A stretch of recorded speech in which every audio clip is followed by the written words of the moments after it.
Hi అండి, అందరికీ కూడా శ్రీరామనవమి శుభాకాంక్షలండి. ఈరోజు శ్రీరామనవమి అండ్ అలాగే వసంత నవరాత్రుల్లో ఆఖరి రోజండి. ఈరోజే అమ్మవారికి మనం ఉద్వాసన అయితే చెప్పుకుంటాము. సో ఆఖరి రోజు కదండి, నేను అమ్మవారికి ఏమేమి నైవేద్యాలు ప్రిపేర్ చేసుకున్నానో చూపిస్తున్నాను.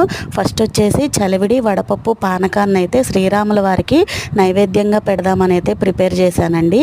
తర్వాత అమ్మవారికి వచ్చేసి దద్దోజనం, పులిహోర, అలాగే పాలపరమన్నం అయితే చేశానండి. అలాగే అరటిపండ్లు, బెల్లం ఎప్పుడు మామూలుగానే ఉంటాయి కదా.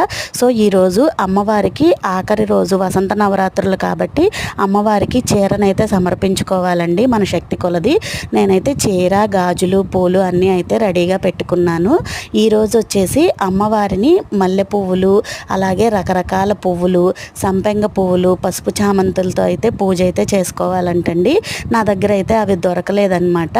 నేను నా దగ్గర ఉన్నటువంటి పువ్వులతోటే పూజ అయితే చేసుకొని అమ్మవారికి నైవేద్యం సమర్పించుకొని చీర, జాకెట్టు, తాంబూలం కూడా అమ్మవారికి అయితే సమర్పించుకున్నానండి.